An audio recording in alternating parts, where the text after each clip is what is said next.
Ассалаумағалейкум ағайын. 5 арыс, 3 бәйтерек деген тіркестерді ақпарат айдынында жиі ести бастаған шығарсыздар. Себебі саяси қуғын сүргін және ашаршылық құрбандарын еске алу күні келе жатыр. Бұрындары көшеде шапан киген адамды көрсек, Наурыз келе жатқанын аңғарушы едік. Кейін ұлттық киімдер біртіндеп күнделікті тұрмысқа ене бастады. Бәлкім тарихтағы зұлматшылдар зардабын көргендер жайлы да күнделікті айтатын күнге де жетерміз. Бүгінгі шығарылымда өткен ғасыр басындағы нәубетке қатысты тың деректерді ұсынбақпыз. Экран алдынан қайланып жайғасаңыз, бастайық. Арнамызға жазылып, лайк деп тапсаңыз, лайк басып, ой пікіріңізді қосуды да ұмытпағайсыз.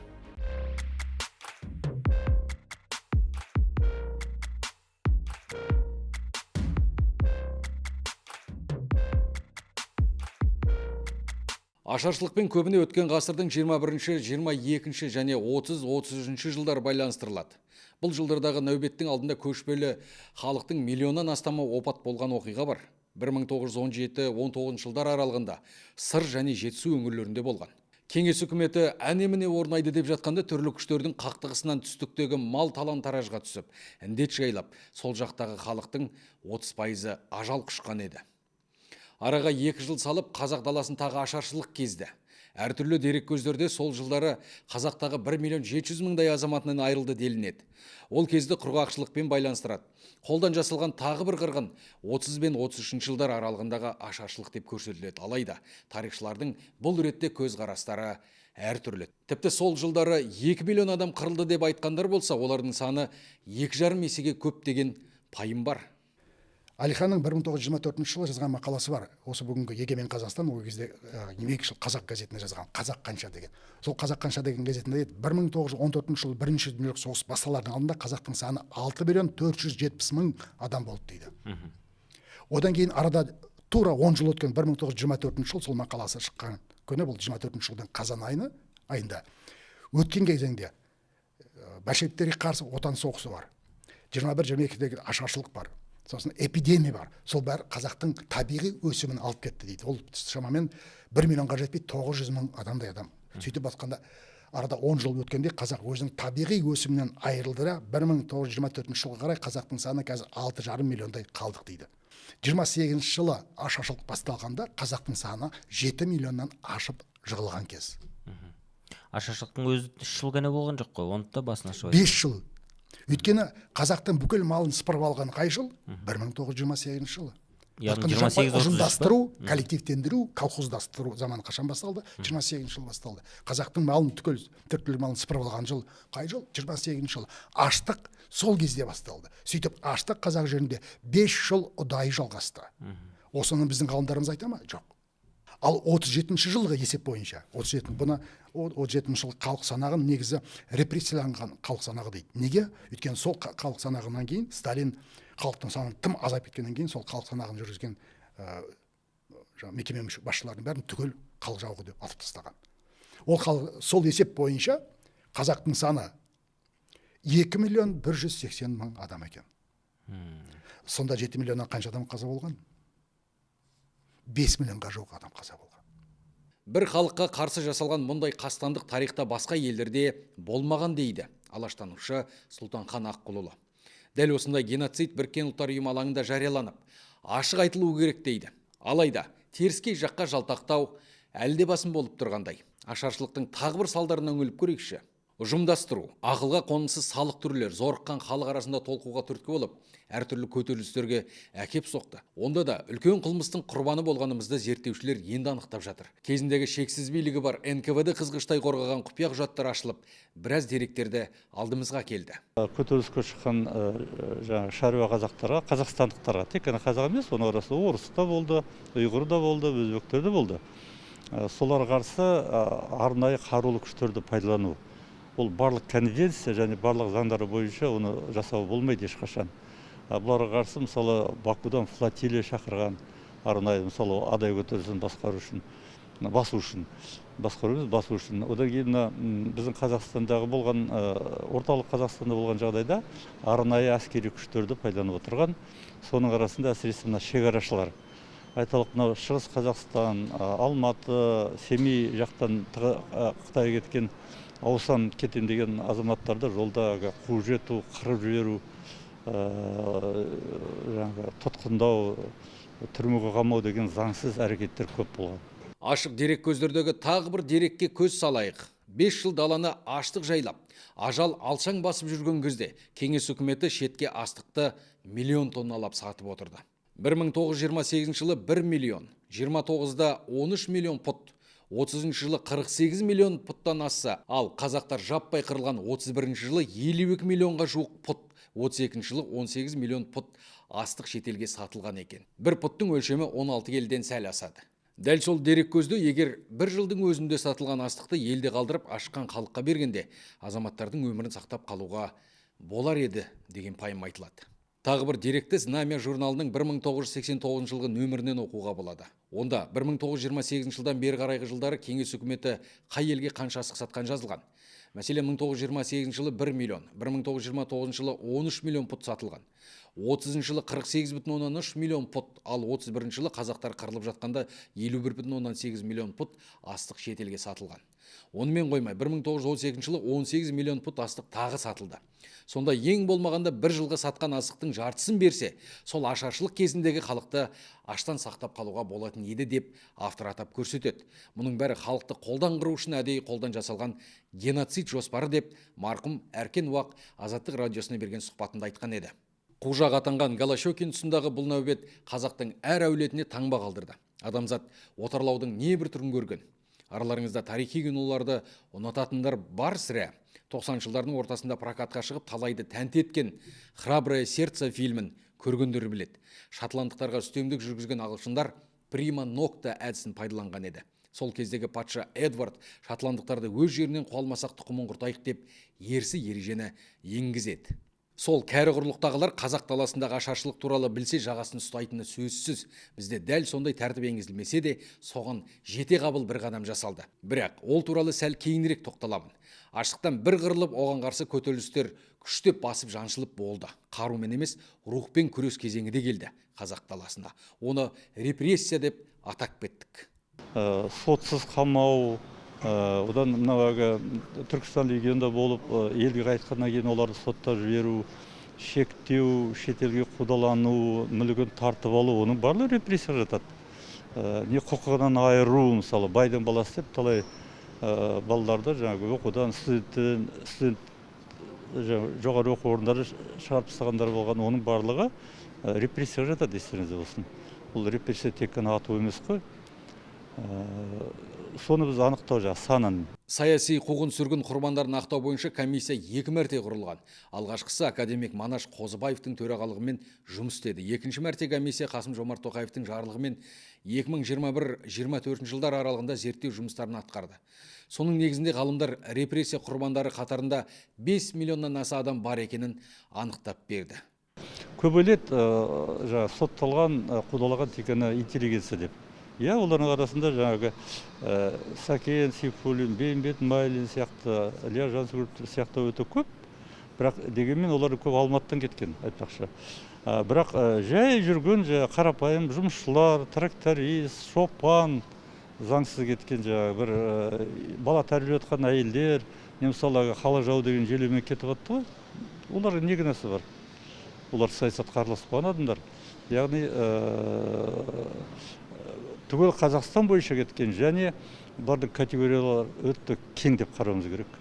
Карлаг, Алжир лагерлері туралы да бір сыдырғы айта кетсек.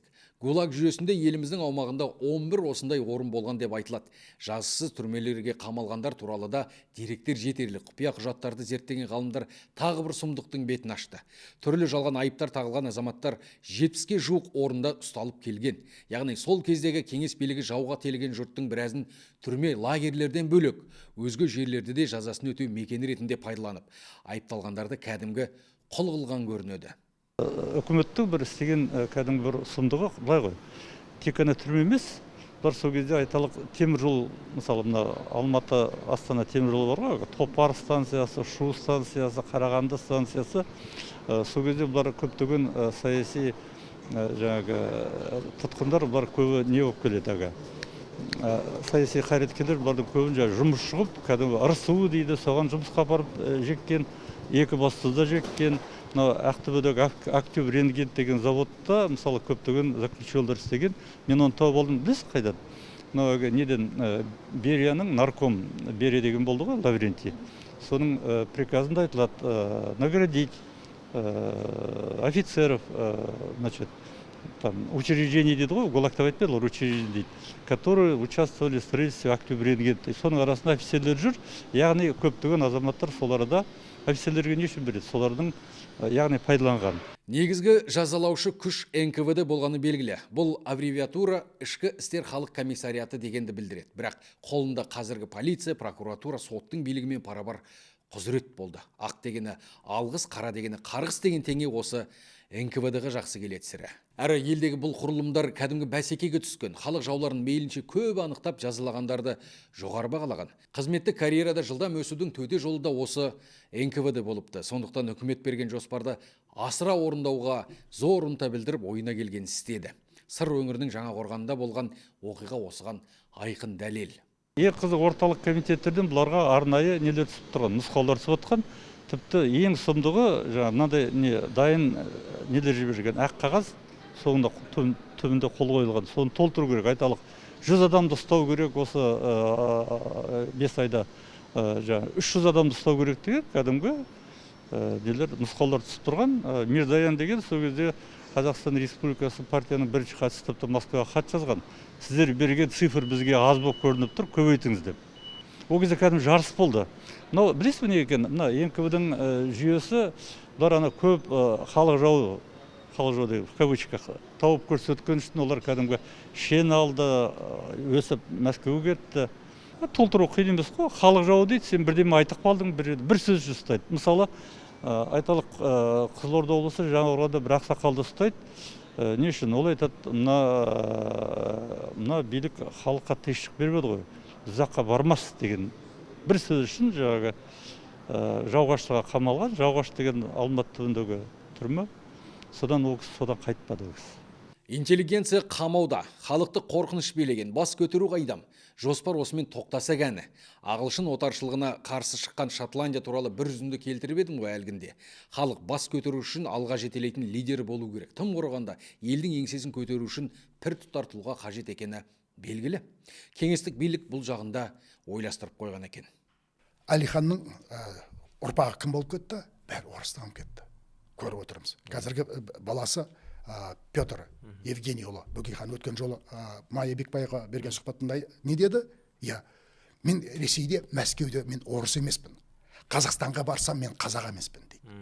Мен кім екенім тек әйтеуір менің тегім Бөкейханым. Білем, соны ғана білем дейді. Мен айттым, Петр, сен білмейсің ба, сол білмегеніңді айт дедім. Өйткені сен өзіңнің ұрпағынан ұрпақ сабақтастығын үзіп алдың. Оған сенің кінәң бар? Жоқ. Оған кінә кім? Билік. Кеңес үкіметінің билігі, қасақана билігі болды. Соның саясаты болды. Сондықтан біз Кенесары ханға да, Әлиханның да, Ахметтің кез келген алаш қайраткерінің, тіпті 20 ғасыр басындағы кез келген қазақ отбасының қасіретіне біз бүгін баға бере алмаймыз. Оларды сын көзбен сынай алмаймыз. Оған біздің моральды құқымыз жоқ. Бұл саясаттың зардабын әлі күнге дейін тартып келеміз. Мұны саяси қуғын-сүргін құрбандарын ақтау туралы комиссия өз жұмысында да анық байқап жүр.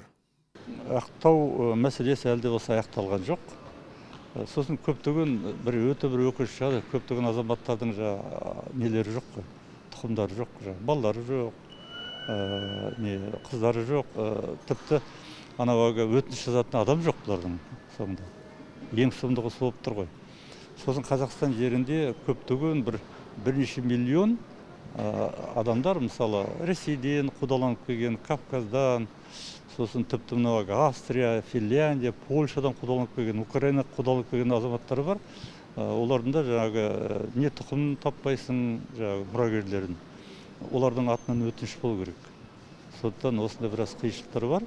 Ашаршылық, саяси қуғын-сүргін тарихын зерттеп жүрген ғалымдар қоғам санасында қалыптасқан біраз түсінікті жоққа шығармақ.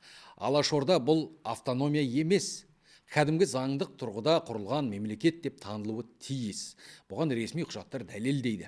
Кезінде Жапон үкіметімен байланыс орнатып, қазіргі тілге салсақ, инвестициялық келісімдер де болған. Бірақ онысы жүзеге асып үлгермеді өкінішке қарай. Патша үкіметінің қазақ халқына, қазақтың өз жерінде жасаған қылмысын егер бүгінгі біріккен ұлттар ұйымының жарғылары бар қалдайтын болсақ, оны этноцид, геноцид деп қосып айтуға болар еді. Мысалы, ал кеңес үкіметі, одан кейін кеңес үкіметі. Мысалы, патша үкіметінің біз отаршылдық деп бағалаймыз. А кеңес үкіметінің Алаш жеріне, қазақ жеріне басып кіріп, 20-шы жылы өзінің бұл айтқанда партократиялық диктатурасын орнатуын біз осы күнге дейін азамат соғысы дейміз. Бұл азамат соғысы емес. Әлихан бастаған Алашорда үкіметінің, кеңес үкіметінің шапқыншылығына қарсы соғысын біз отан соғысы деп атауымыз керек. Ал кеңес одағы орнаған, кеңес билігі орнаған сәттен бастап, бұл айтқанда біз отарына айналдық. Сөйтіп қазақ халқын екінші рет отарлап отыр. Міне сол отарлағаннан кейін қазақ халқына қандай қылмыс жасамады. Мысалы, кейбір ұрпақтарын сол христиан дініне кіргізу, мұның астарында бір қасақана саясатта жатуы мүмкін. Оны теріске шығару мүмкін емес. Өйткені ал кеңес үкіметінің, мысалы, патша үкіметінің енді істеймін деп жоспарлап отырған ісін жүзеге асырған кім? Кеңес үкіметі, отаршыл кеңес үкіметі. 3 жыл бойы қуғын сүргін құрбандарын ақтау жөніндегі комиссия жұмысын аяқтап тиісті қорытындыларын дайындаған екен. Барлық құжат қағаздары парламент қабырғасына жөнелтіліпті. Ашылған жаңа деректерге баға беру кімнің кінәлі, кімнің ақ екенін алдағы уақытта мұндай жағдайдың қайта қайталанбауы үшін не істеу керектігіне қатысты депутаттар шешім шығаратын болады. Тарихтағы сол бір қайғылы кезеңдерден бері 100 жылдай уақыт өтсе де, салқыны әлі де азаматтарымыздың жадында. Сол кезде адамдардың бойында бір қорқыныш үркіп пайда болды. И совет үкіметтің НКВД-нің өзі мақсаты сол еді, адамдарды қорқыту еді. Ендігәрі айтқан тыңдап құл болып кетті деген кәдімгі нұсқа ғой бұлар. Содан осы күнге дейін сол қорқыныш, мен ойымша, әлі көп адам сол қорқынышты өте алмай жүр. Қит етсе, есіңізде ме айтушы еді ғой, байқа сен қорқып қалатын бар, тыңдайтын адамдар бар деген сияқты. Сосын қаптап кеткен сол кезде сексоттар болды. Сексот дегенді білесің ба? Кәдімгі нелер көрсетушілер. Олар әлі болса арамызда сондай аз емес сияқты. Олар қайдан, бұндай дәстүр қайдан келе жатыр? Бұл дәстүр сол коллективтендіру, саяси репрессияның бір туындысы деп қарауымыз керек. Тірі жүрген әр қазақтың кеңесе кеткен кегі бар дейміз. Бірақ сол кеңестік жүйенің өзі келмеске кетті. Ондаған халықтардың төгілген қаны, көз жасымен обалын ала кетті дей алмаспыз сірә. Қанмен құрылған кеңес одағы еді ғой, қан төгусіз ыдырай салды. Ал біздің ата-бабаларымыздың, жалпы исі қазақ халқының нәубетті жылдарда кеткен есесінің өтеуі бар. Ол бүгінгі тәуелсіздігіміз. Ес білгелі екі ашаршылықты басынан өткерген әжем марқұм айтып отыратын. Сол кездегі миллиондаған адамның қыршын кеткен өмірі қазіргі азаттықтың жолында шалынған құрбандық деп. Өткен уақытта кеткен есенің қайтымы сол. Жас ұрпаққа өзінің кім екенін, қайдан шыққанын, ата-бабасының құрбандығы сияқты таным мен тағылымды санасына сіңіру мұрат. Семейдің өзі ет салығын толтыра алмай отыр. Мал жиылмайды ол жақтан. Ей Алтұрған! Саған адам өмірі қымбат па, әлде еттің салығы қымбат па? Әкіреңдемей отырыңыз. Мен үкімет адамымын. Өкімет адамы болсаң, өкіметіңмен қосып әкелеріңнің қақ шекесі қоямысың, қоймаймысың? Қоя алмайым. Менен қорқпасаң да, зәкіннен қорық түрмеде шірілсің. Кісімізіп, шіренбе маған. Мен қорқсам Құдайдан ғана қорқам. Ана демі бітіп, өліп бара жатқан мұңдас, қандас, бейшара бауырларының қарғысынан қорқам. Ал ол аянышты қолдар махшарда сенің де жағаңнан алатын ұмытпа. Сорлы.